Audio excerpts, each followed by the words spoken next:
예,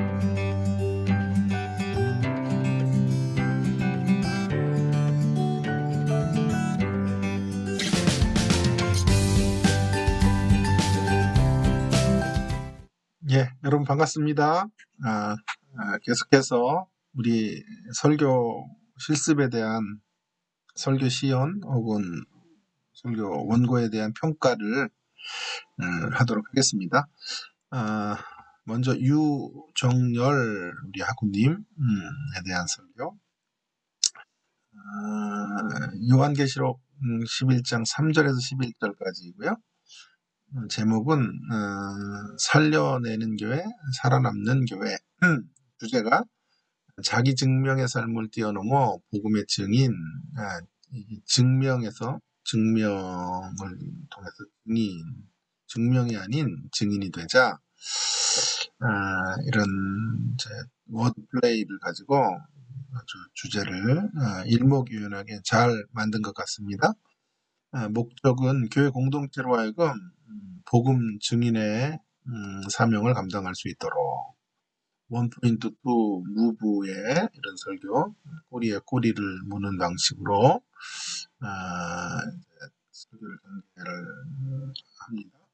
서론에서 문제 제기를 하고 우리는 때때로 자기를 증명해야만 하는 때가 생기는데 코로나19 시기에 이런 생존의 가치가 위협되는 세상 속에 우리가 어디로 가야 될까 하는 것들을 이야기하면서 증명이 아닌 증인의 길로 가야 된다. 또한 증인의 삶을 살아낸다는 건 누군가를 살려내는 삶이다 라고 하는 것을 통해서 설교를 살려내는 삶을 살 때 살아남을 수 있다. 이 설교자는 이제 제가 나중에도 직전하겠습니다만은 이런 워드 플레이를 굉장히 잘 활용하는 이런 설교자예요. 살아남기 위해 살려내는 삶을 위해 살아남아야 한다. 증명이 아닌 증인이라든지 이런 이야기들을 통해서 설교를 잘 진행을 해가고 있고 아주 좀 감각이 있는 설교적인 재능이 엿보이는 그 설교자라고 생각이 듭니다. 생존을 위협받는 세상 속에 우리가 어디로 가야 될지 이런 이야기들을 통해서 두 증인의 모습을 가지고 증인의 길로 걸어가야 한다 라고 하는 것을 이제 이야기했는데 평가를 좀 한번 내려보겠습니다. 강점은 아주 고급지고 또 수준 높은 설교라는 생각을 하게 되었습니다. 구성이 잘 되었고요. 설교적인 감각이 있는 설교자의 설교입니다. 무엇보다도 착상이 좋습니다. 증명의 삶이 아니라 증거의 삶이라는 구조 안에서 전체적으로 짜임새 있게 원포인트 투 무브의 설교의 표본을 보여주는 것 같은 그런 생각이 들었습니다. 설교자의 단어 두 번째로는 사용 감각이 매우 높습니다. 워드플레이의 사용이라든지 단어 표현의 이런 정갈함 같은 것들이 메시지의 선명도를 높이고 있습니다. 솜씨 있는 언어 사용이 또한 돋보이는 또 그런가 하면 낙심과 두려움에 가득 찬 세상, 코로나19의 세상 속에 신앙 공동체가 나가야 할 희망을 말하는 설교라는 점에서도 매우 유익한 설교였습니다. 더 토론을 좀 해야 될 대목들은 물론 모든 설교에 다 토론거리가 있죠.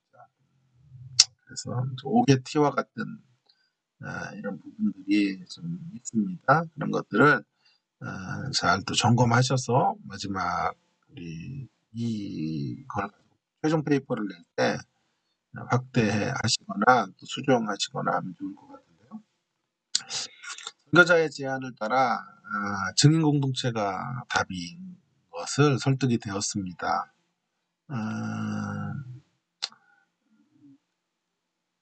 그런데 시각화가 없어요. 시각화.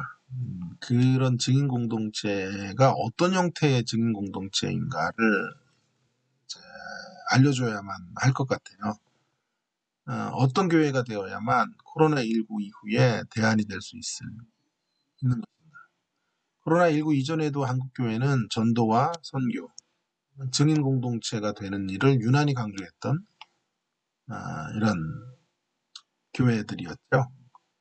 차별화가 뭐예요? 그 이전, 코로나 이전의 증인 공동체와 코로나 이후의 증인 공동체가 어떻게 달라야만 되는지 이런 논의를 하지 않았죠. 그게 좀 아쉬운 대목이에요. 그것과 연장선상에서 조금 더 이야기해보면 설교라고 하는 건 구체적인 적용을 통해 성도들의 삶을 터치하는 자리로 나아가게 되는 것이라고 생각할 때 보다 코로나19 시대에 현대인들에게 어필될 수 있는 아까도 얘기했던 것처럼 공동체와 공동체의 삶의 방식을 어느 정도 가이드라인 해주어야 한다고 생각해요.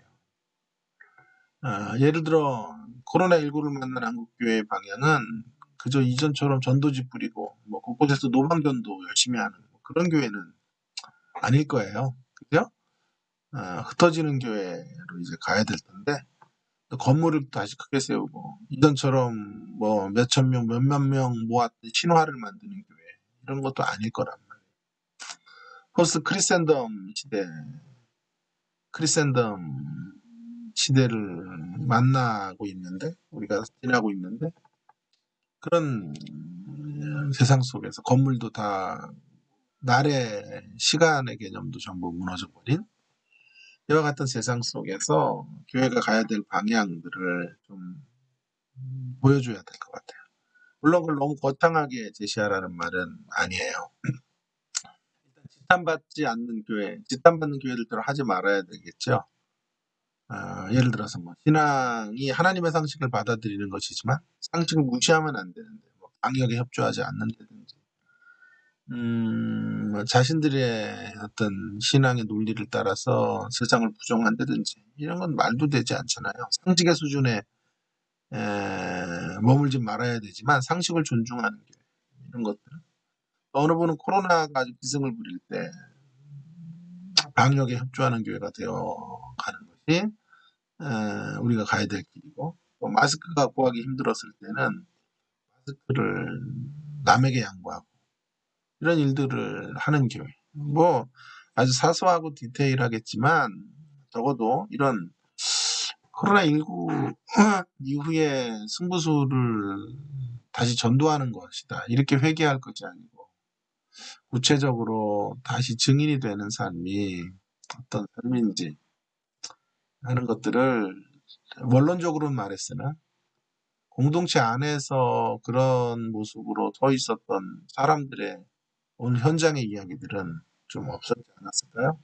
예수님의 모델 같은 것들은 좋으나 구체적인 이야기들이 아무튼 구체성이 필요하다.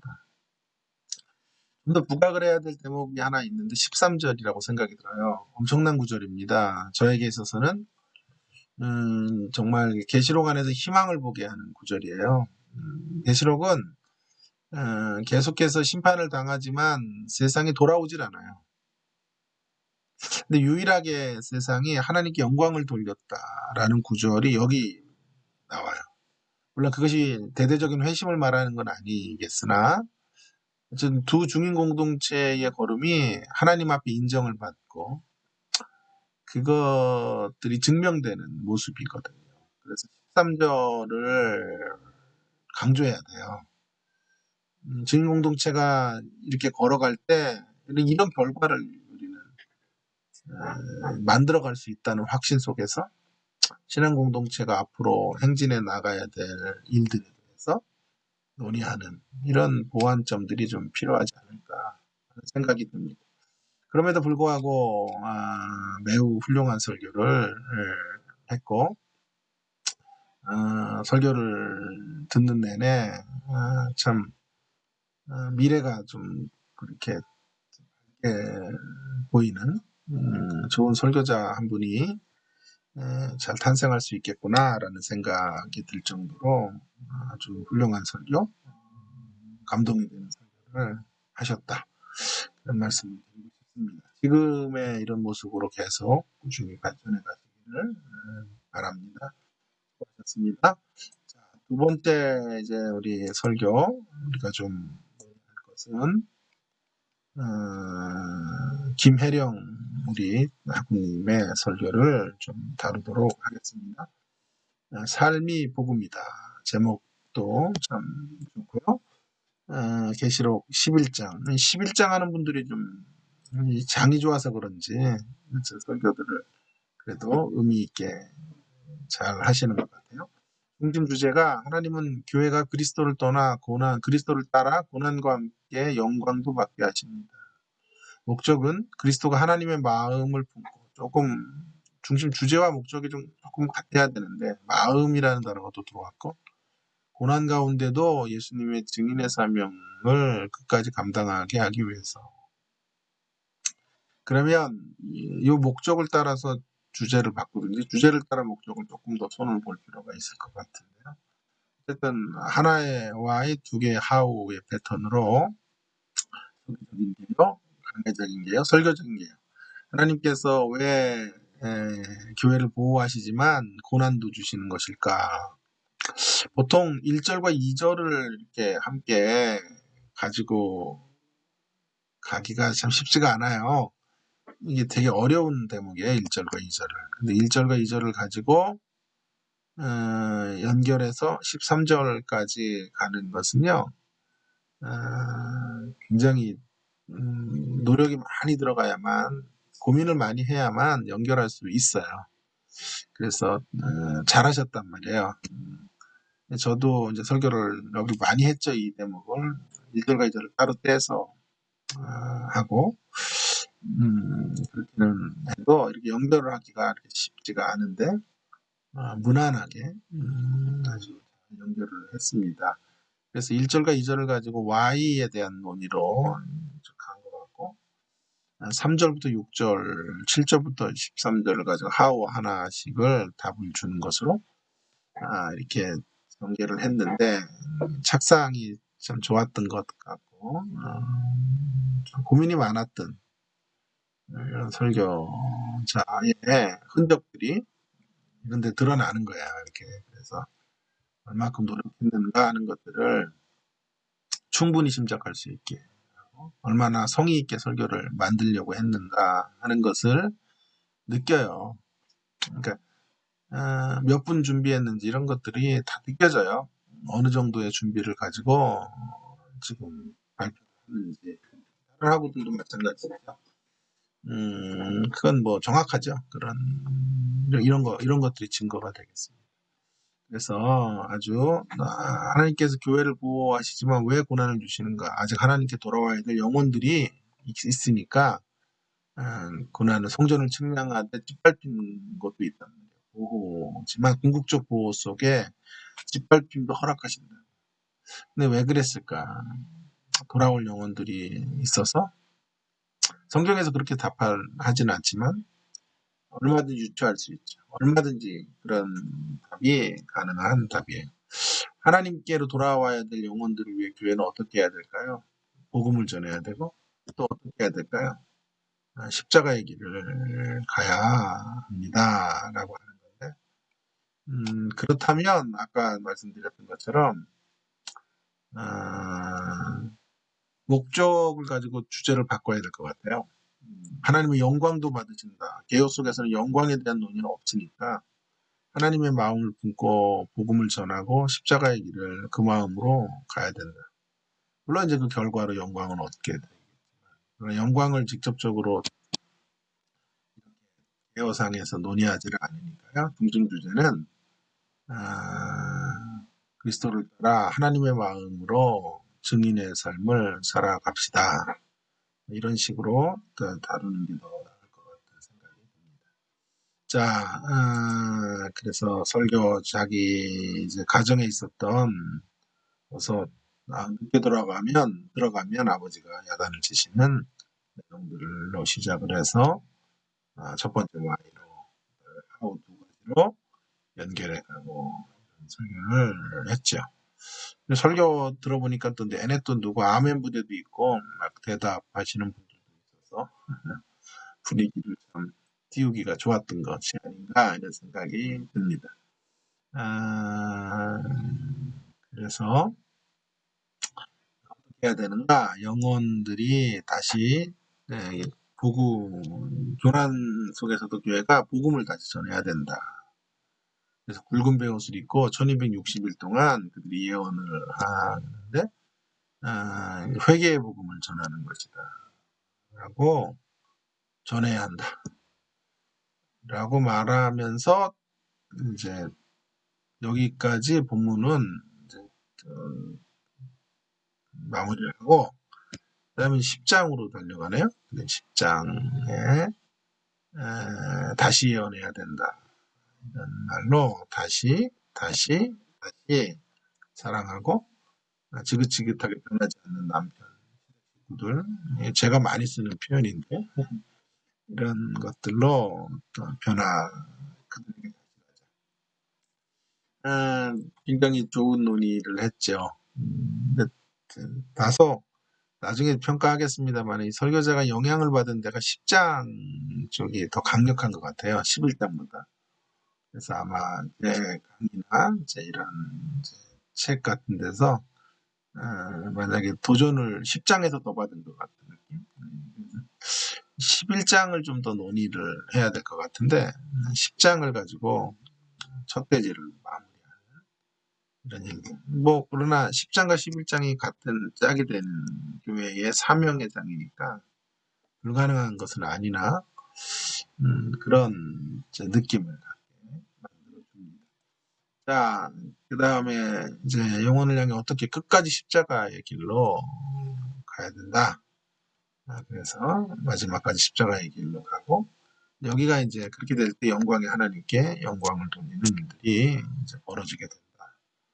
하는 것으로 우리 믿음의 길로 증인의 길로 나아가자. 그러면서 우리를 향해서 그러면서 이제 좀 특이해요. 마지막에 다시 일곱 번째 나팔장 들을 가지고 이제 마지막 대목들을 좀 연결을 하는데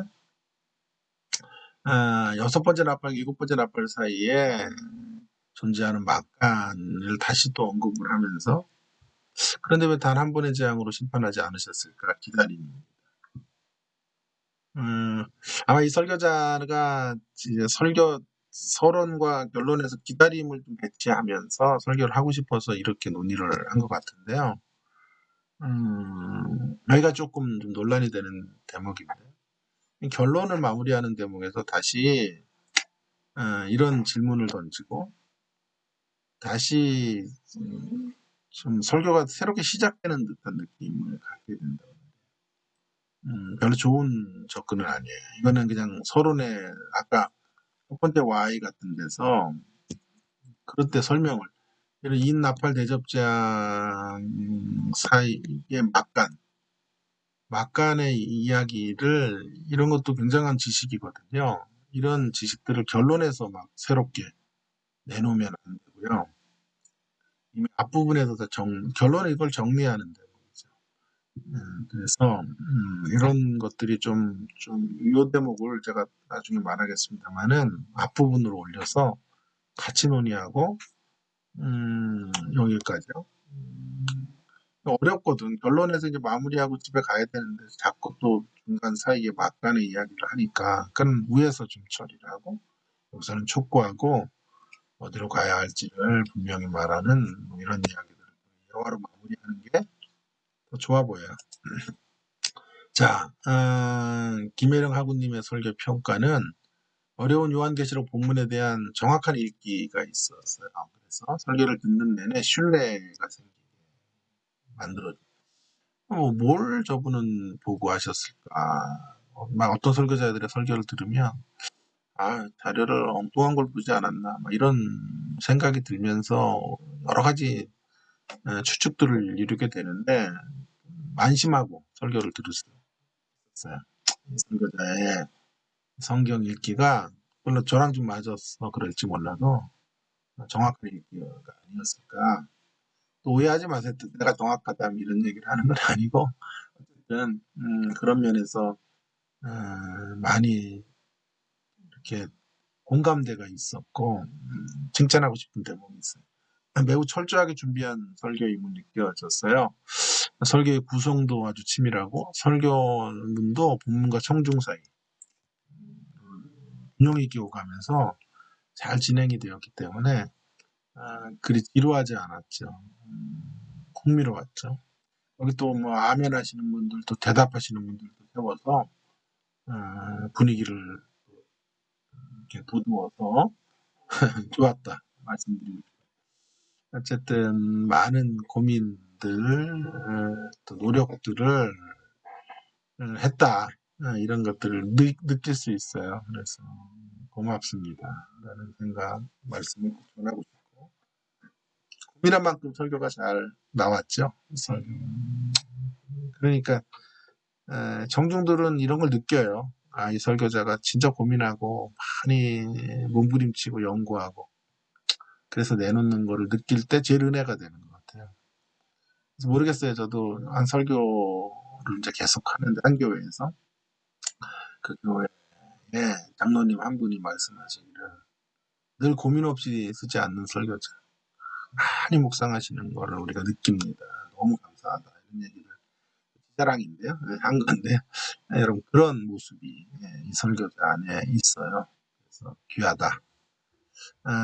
또한 우리의 사명을 너무 거창하고 엄청난 구호나 제안으로가 아니라 일상의 자리로 연결하고, 부모님에게로 가고, 남편에게로 가고, 자녀들에게 다시 들어가는 문제들로 이야기하는 것도 너무너무 좋았죠.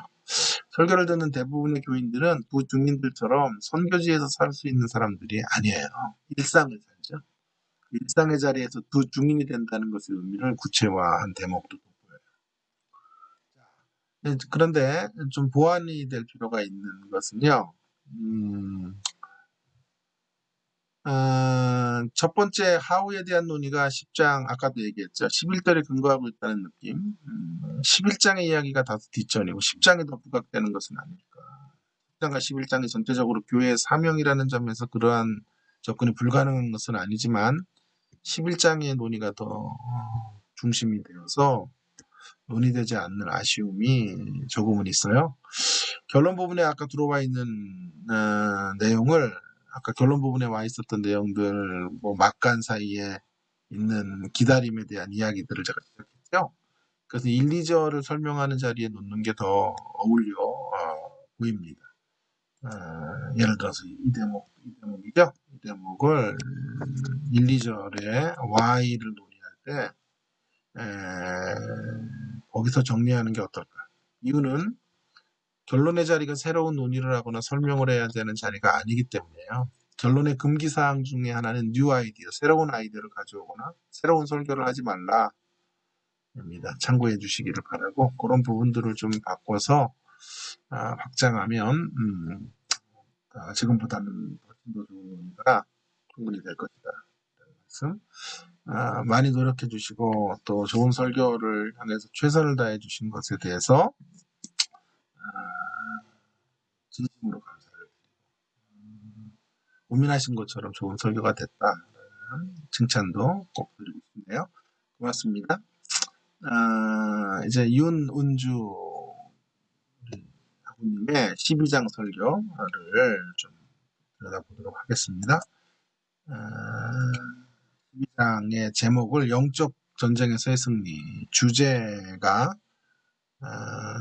교회는 끊임없이 사단의 공격을 받으나 하나님께 보호하신다.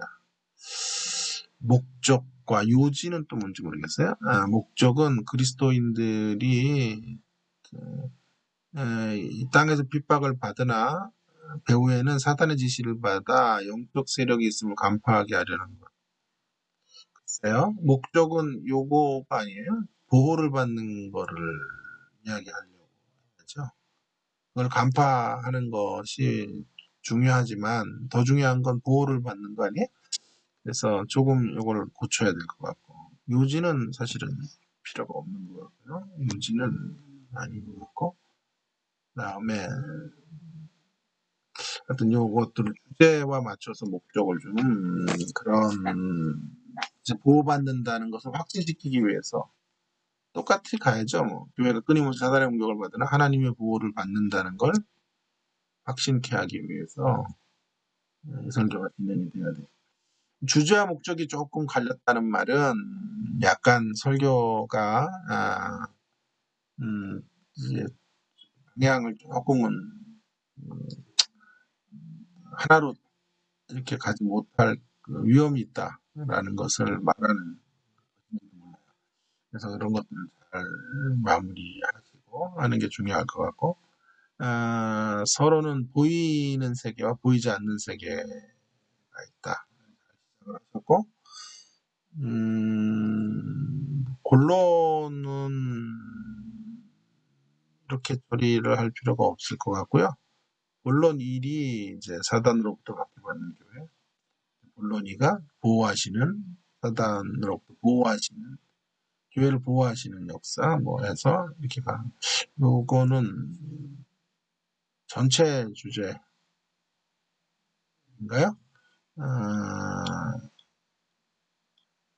전체 주제라면 요 두 가지 1과 2를 여기서 잘 진술하면 되는데 1은 또 좀 없죠. 사단 이기졌다.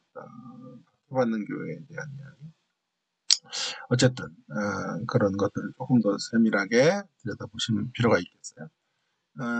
그 다음 보호를 받는 교회 그리고 결론적으로 보호받는 교회의 승리 이런 얘기를 하면서 보이지 않는 세계 보이는 세계 이후에 배후에 보이지 않는 세계가 있고 그 보이지 않는 세계를 이제 이끄는 존재가 이제 교회에게 박해를 준다는 거겠죠.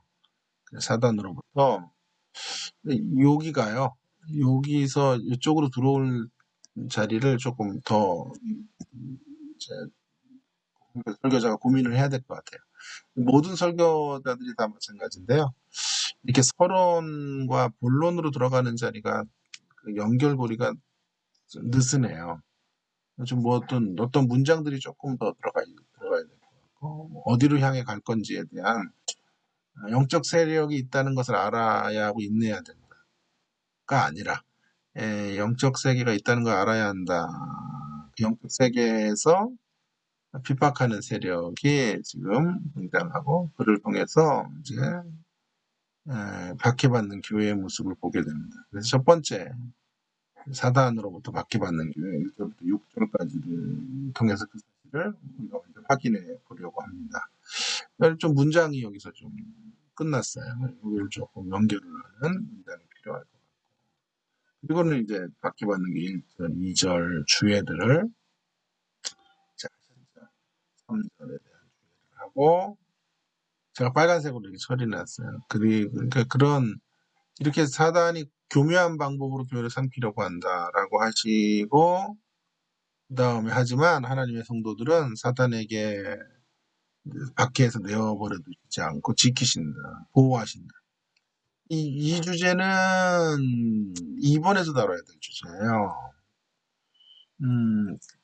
그리고 거기서 이제 권면을 해야 되는데 여기로 들어와 있는 거죠. 그래서 제가 여기다가 다음 대지의 메시지로 이동시켜야 되지 않을까 하는 말씀을 드렸어요.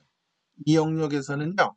뭐만 다뤄야 되냐면 그 박해받는 교회 사단의 공격 가운데 있는 교회에 대한 메시지 고민이 필요한 거야. 사단의 공격을 받는다는 게 무슨 메시지로 적용거리가 없잖아요. 그러니까 이렇게 이제 적용거리가 일로 간 건데요. 이해가 충분히 되면서도 그러면 배치가요. 뒤에 다룰 걸 앞에서 또 한 번 다루게 되고 또 한 번 다루게 되는 꼴이 되는 거죠. 이렇게 되어서는 중복이 되는 거죠. 중복이 되지 않도록 대지별로 중복이 되지 않도록 해야 돼요. 그러면 여기 안에는 뭘 집어넣어야 될까요? 제가 한번 이따가 제안을 해보겠습니다. 그래서 그러나 하나님은 우리를 보호하시고 끝까지 우리를 지켜주신다.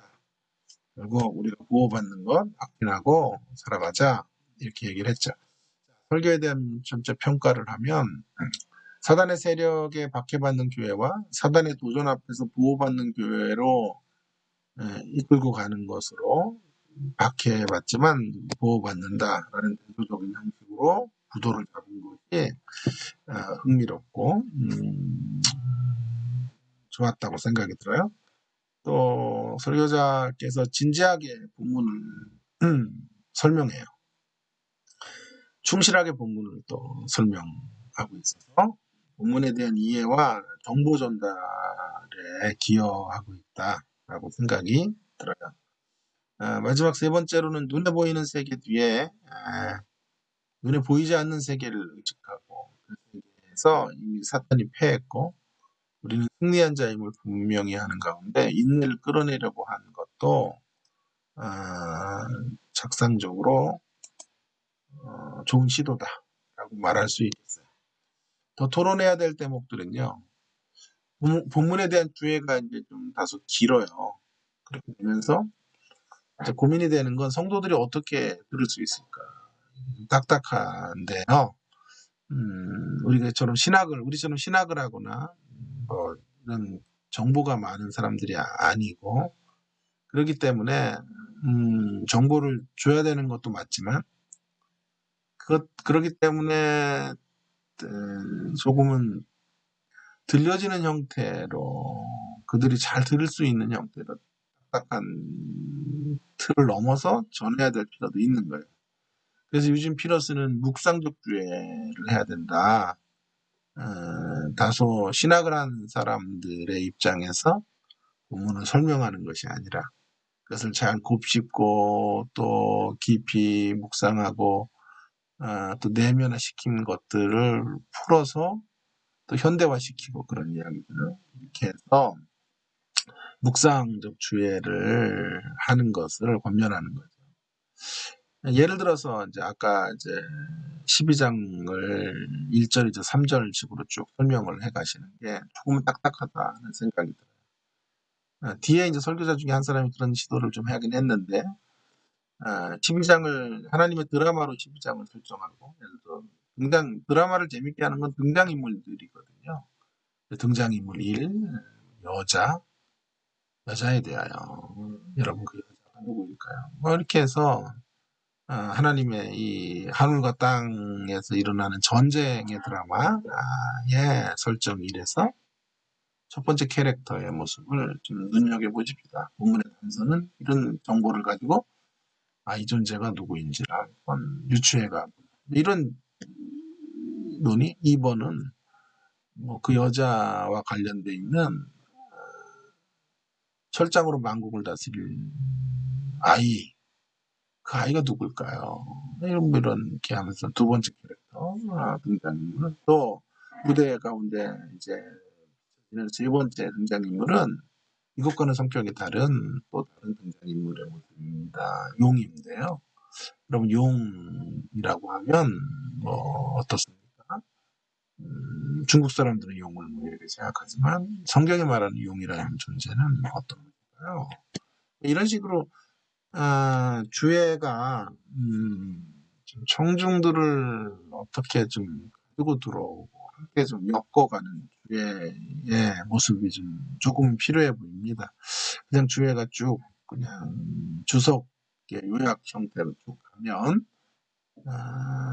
이 대목에서 청중들의 청취는 많이 빠져요. 그래서 이런 고민들을 좀 해볼 필요가 있겠고요. 대지들에서 다루게 될 내용, 메시지의 내용을 구분해 아까 얘기했죠. 구분. 위에서 제시했듯이 첫 번째 대지는 박해받는 교회에 대한 것이므로 우리가 인내해야 된다라는 것은 다음 대지로 밀어둬요. 그 다음 첫 번째 대지. 그렇다면 첫 번째 대지에서 적용점을 찾기가 쉽지 않을 것입니다. 고민이 필요하죠. 이런 식으로 그럼 접근하면 어떨까요? 하나님께서 극심한 고난을 허용하시는 것을 통해서 그분은 우리를 나약하게 기르기를 원치 않으신다는 것을 보게 됩니다. 하나님이 왜 고난 주시나 이런 질문을 청중들이 하고 있으니까요. 하나님은 나약하게 우리를 인도에 가시는 신이 아니다. 이런 쪽으로 해서 적용을 끌고 가고 인내는 뒤쪽으로 가는 거예요. 신적인 사랑이 그것을 알게 하는 식으로 접근하면 보호하심에서 인내에 대해서 언급하지 보호하심과 인내에 대한 언급을 하지 않아도 여기서 이 적용으로 마무리를 할 수가 있어요. 그리고 보호하심의 자리에서 보호하시니까 끝까지 인내하자. 이렇게 가도 될 것 같아요. 이게 얼마나 신적인 사랑인지 우리가 모두 잘 되게 하는 것만이 신적인 사랑이 아니고 고난과 역경과 비바람을 만나게 하는 게 고난이 신적 사랑이에요. 그 사실은 충분히 공감대를 만들 수 있거든요. 자, 그렇게 가면 좀 좋을 것 같고요. 설명에 치우치다 보니까 예증과 일상으로 연결되는 메시지가 상대적으로 논의되지 않아요. 그래서 전인격을 만지는 설교가 되어야 한다면 조금 과감한 설교자의 실존과의 연결이라든가 성도들이 공감할 수 있는 하나님의 보호하심에 대한 구체적인 예화나 적용이라든가 이런 것들을 좀 시도할 필요가 있겠습니다. 그림을 그려주는 단계가 없으면 우리의 설교가 다소 성경에 대한 객관적 논의가 될 수밖에 없다. 이런 것들을 좀 염두에 두시고 마지막 이 보완하고 설교문을 늘려갈 때 이런 대목들을 조금만 더 삽입하시고 보완하신다면 지금보다 훨씬 더 도전이 되는 메시지가 될 것이다. 이런 생각을 하게 됩니다. 수고 많으셨습니다. 예, 감사합니다. 자, 이제 오원평 우리 아버님의 설교 같은 본문인데 하늘에 속한 승리자의 삶 주제가 우리의 진정한 대적의 정체를 명확히 알고 그리스도인으로 승리의 삶을 살자. 승리의 삶을 살고자 함은 같지가 않는데 예, 주제 목적이 어느 정도 그래도 같은 줄을 쓰고 있는 것 같네요. 자, 서론에서 본문은 이미지화하여 상징적 표현들을 쉽게 상상할 수 있게. 이 제목이 좋았어요. 이 설교자에게서는요. 이미지화. 왜냐하면 이 요한계시록이 이미지의 책이에요. 그래서 너무 이미지의 책을 명제적 책으로 바꾸면 안 돼요. 그래서 이미지를 이야기하려고 했고 상징적 표현들을 이제 상상할 수 있도록 하겠다. 근데 실제로는 이 설교자도 이미지를 막 부각하는 것도 했지만 설명이 또 많았죠. 이미지화가 어떻게 달성됐을까는 이제 차치해 두고라도 이런 시도를 했다는 것만으로도 굉장히 귀하고 도전이 되었던 대목이다라는 거죠. 본론에서 하나님께 속한 자들과 대적자들과의 싸움을 주요 인물 화학을 통해서 강조하는 인물이 여자의 후손과 여자의 남은 자손들에 대한 두 인물의 캐릭터를 가지고 이제 설교를 했고 싸우는 자들의 정체성을 확인하는 것을 통해 승리자의 삶을 삽시다. 원 포인트 투 무브의 설교로 이 두 가지 움직임일 수 있을까요? 네, 움직임일 수도 있겠고 자칫 두 돼지 설교 같은 것일 때도 있을 것 같은데 어쨌든 경계선이 참 힘들죠. 그러나 제가 서론 같은 데서도 참 여기 줄을 쳐놓은 게요. 이런 장면들. 느낌입니다. 어떤 느낌입니다. 마치 영화의 뭐와 같습니다. 이런 게 굉장히 좋은 거예요. 느낌의 책으로 그 책의 형식을 따라서 표현도 이렇게 하려고 하는 것들이 좋았죠. 그런데 이제 이런 거는 조금 오겠죠. 본문을 들여다보면 너무 길어요. 하나, 둘, 셋, 네 문장을 연결하는 것은 뭐 알아들을 수도 없고요. 그래서 이렇게 길게 처리하지 말고요. 오늘 이 두 캐릭터를 주축으로 본문이 주는 메시지를 들여다보겠다고 그 정도 한 문장으로 하고 바로 본문의 인물들에 대한 이야기로 나아가면 되겠습니다. 그래서 여자의 후손 예수님일 텐데 본문에서 참 특이하게도 이분은 그 예수님을 설명할 때 할례를 가지고 설명을 하네요. 그래서 이제 할례를 통해서 예수님이 아, 할례를 완성시킨 할례의 마지막 사람, 마지막 할례자인 예수님께 속한 자들이 모두 그 안에서 할례를 받았다. 이렇게 얘기하면서 그 예수님을 여인의 후손을 할례와 연결해서 이야기하고 공동체적인 여인으로 이스라엘 이런 신학적인 통찰을 가지고 이미지라고 할 수도 있겠죠. 신학적인 통찰을 가지고 이 부분을 이야기를 했는데요. 이게 양날의 검과 같아요. 이게 아주 착상이 좋다도 되겠지만 상대적으로 적용이나 뭐 이런 끝난 자리에서 마무리가 될 수 있는 실존으로의 어떤 연결이 이런 것들이 없죠. 그러면 좀 어떨까요? 우리가 듣기는 좋아도 청중들의 자리로 가는 경우는 좀 없는 거죠. 신학적으로는 되게 뭐 그렇구나 그렇게 연결되는구나는 될 수 있겠으나 실존의 연결이 좀 약하지 않을까 이런 생각도 실존과의 연결이 좀 약한 경우도 있을 거예요. 그 다음에 두 번째 여인의 남은 자손에 대한 이야기들 사실 이게 이제 기독론이거든요. 이게 기독론이고 이게 교회론이거든요. 이렇게 간단하게 기독론과 교회론의 흐름이 있죠. 간단하게 연계가 되는 건데 어쨌든 이제 교회의 남은 자손. 근데 이제 그리고 나서 이제 이 설교자가 계속해서 안고 있는 문제는 이제 결론적인 적용은 여기서 하지만 적용이 그렇게 설교에서 포인트가 하나의 적용 딱 그걸 끝나는 게 아니에요. 적용을 수시로 해줘야 되거든요.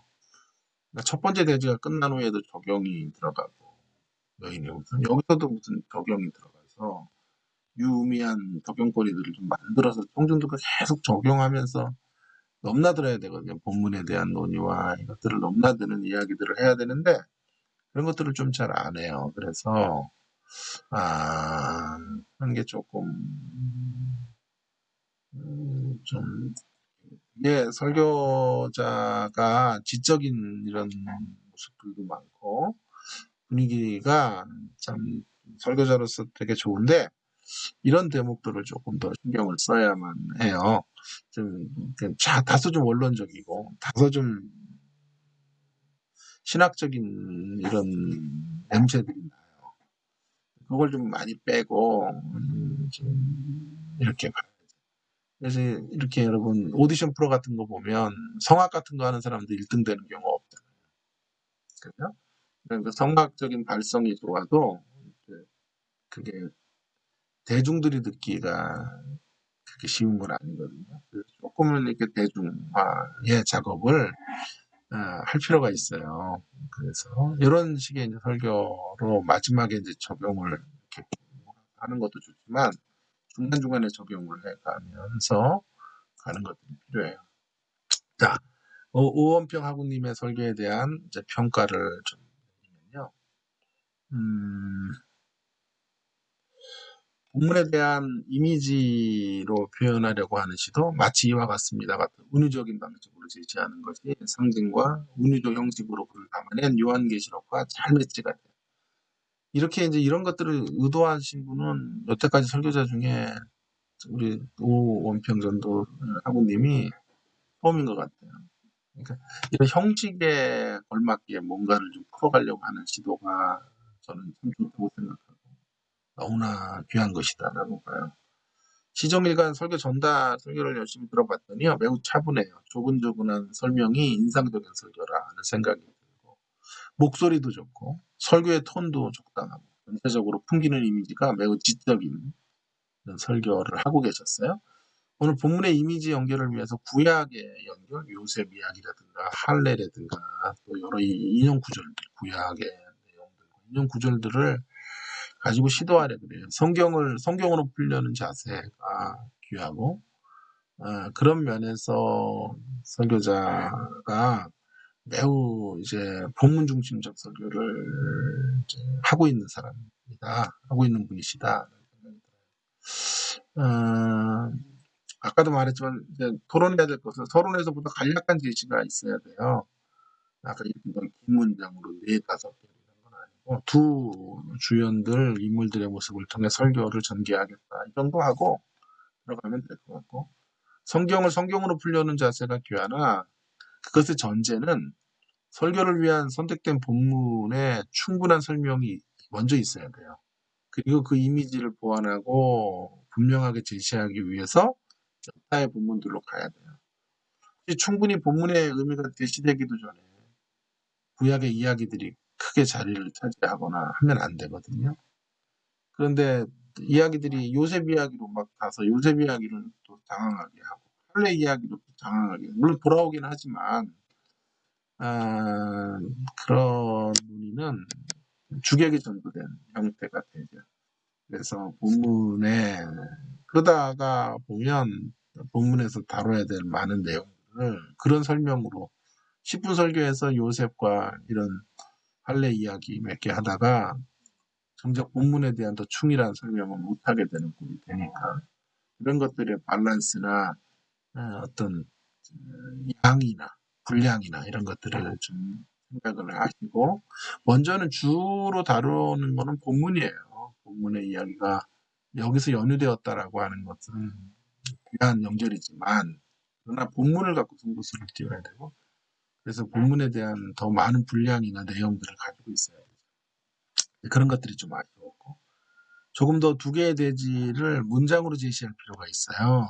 그래서 두 캐릭터 여인 남은 우선 남겨진 자들 뭐 이런 식으로 갈 게 아니라 보다 선명하게 메시지로 그래서 어쩌 남은 여자가 이겼다든가 뭐 그래서 남겨진 자들을 보호하신다든가 이렇게 문장으로 주어 동사 형태가 좀 들어가 줘야 돼요. 그래야 이 내용을 어디로 끌고 갈지. 그럼 명사 형태는 어디로 끌고 가는지가 아직 정해지지 않은 거거든요. 또 so what 아까 제가 얘기했죠. 질문을 계속 해야 돼요. 여자의 후손과 남은 자손들이라고. 그래서 어쩌란 말이에요. 기독론과 교회론의 구도가 될 것 같은데 여자의 후손은 어떻게 승천하시게 되었는지 어떻게 이겼는지를 적용적 메시지로 나아가게 한다든지 그의 승리의 방식에 대해서 논의를 한다든지 지금은 이기신 것만 다르지만 보이지 않는 장면들을 복원해서 어떤 방식으로 이겼는지를 말한다든지 남은 후손들을 언급하면서 보다 구체적으로 싸움의 비법들을 가지고 형중들이 어디로 가야 하는지 현실에서 어떻게 싸워야 하는지 이런 것들을 좀 가슴 깊이 파고드는 메시지가 필요해 보입니다. 그런 것들을 조금 더 보완하면 훨씬 좋은 설교가 될 것이다 생각이 듭니다. 마지막 김영옥 우리 전도사님은 NPS를 변형한 CFR 방식의 설교 창세 이후 여기 성도들의 인내와 믿음 이 연결이 어떻게 되는지를 잘 모르겠어요. 목적은 죽임을 당한 성도들의 인내한 믿음에 이거는 이제 같이 들었습니다. 그래서 제목이 조금은 어떤 의도로 제목을 잡은 건지 이런 것들이 확 들어오진 않네요. 창세 이후로 여기 창조, 크리에이션 하나님 거룩한 나라 백성을 세상으로 보내십니다. 타락은 그러나 세상을 잃었습니다. 그 다음에 구속은 리뎀션은 그 세상에서 백성을 찾아오십니다. 이건 좋은데 문제는 이게 13장과 어떤 긴밀한 연관성이 있는가 이런 것들이 좀 논의가 바로 시간이 많이 가서 이제 평가를 좀 해보겠습니다. 설교를 읽어보시면 되겠고 자, 강점은 성경적 세계관, 비브리컬 월드뷰의 뿌리를 둔 복음 중심적 설교, gospel centered preaching이라는 점에서 좋습니다. 어느 본문을 대하든지 간에 우리 기독교 신앙이 가지고 있는 구속 역사 중심의 시각으로 연결짓는 게 중요합니다. 이 면에서 본설교는 CFR 형식은 본설교의 모든 설교의 하부 구조로 작동해야 된다고 봅니다. 두 번째로는 전체적인 설교의 인상은 복음 전도적이면 복음 전도적인 면이 띄고 있어요. 그런 면을 띄고 있어요. 도전이 돼요. 우리의 지상명령인 전도의 중요성을 아무리 강조해도 지나치지 않다고 봐요. 그 설교는 인생이 예수님 앞으로 나와야 될 존재임을 알게 하고 있고 그런 전도적인 설교예요. 사실. 마지막으로 남편에 관한 예화가 흥미롭고 순수해서 영혼 구령에 대한 하구님의 열정이 느껴지게 되고 이 대목이 성도들에게 크게 은혜가 되는 부분일 것이라 이렇게 생각이 들어요. 세 가지 토론해야 될 대목은요. 전체적으로 복음 중심적이고 구속 역사 중심적인 강점이 있지만 설교를 위해 선택한 13장의 본문의 심도 깊은 논의에 집중하지 못하고 있는 점도 약점이에요. 그러니까 이런 거대 담론, 이 CFR 같은 게 성경 거대 담론의 시각으로 보는 거거든요. 창조 타락 구속에.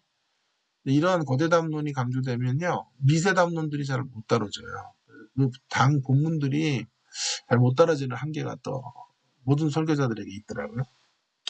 그래서 이 두 가지의 긴장들을 어떻게 유지할 것인지에 대한 고민이 있어야 될 것 같고 서론이 조금 더 설교가 가는 방향타를 정할 필요가 있는데 제목과 연관해서 서론이 창세 이후 이제 뭐 그게 어떤 연관이 있는지에 대한 논의를 서론에서 좀 제목이 왜 그렇게 잡혔는지에 대해서 논의할 필요가 있을 것 같고 설교를 위해 선택한 본문이 중심이어야지 아까도 말했죠. 그것과 연관된 본문들을 너무 많이 인용하거나 읽어요.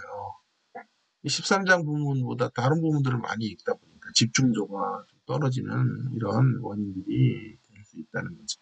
이런 것들을 좀 조정하고 보완하면 훨씬 더 은혜로운 메시지, 설교자가 갖는 이 가슴과 열정이 전달이 되니까요. 이런 것들만 조금만 다듬으면 충분히 정종들에게 어필이 가능한 좋은 설교가 될 것이다.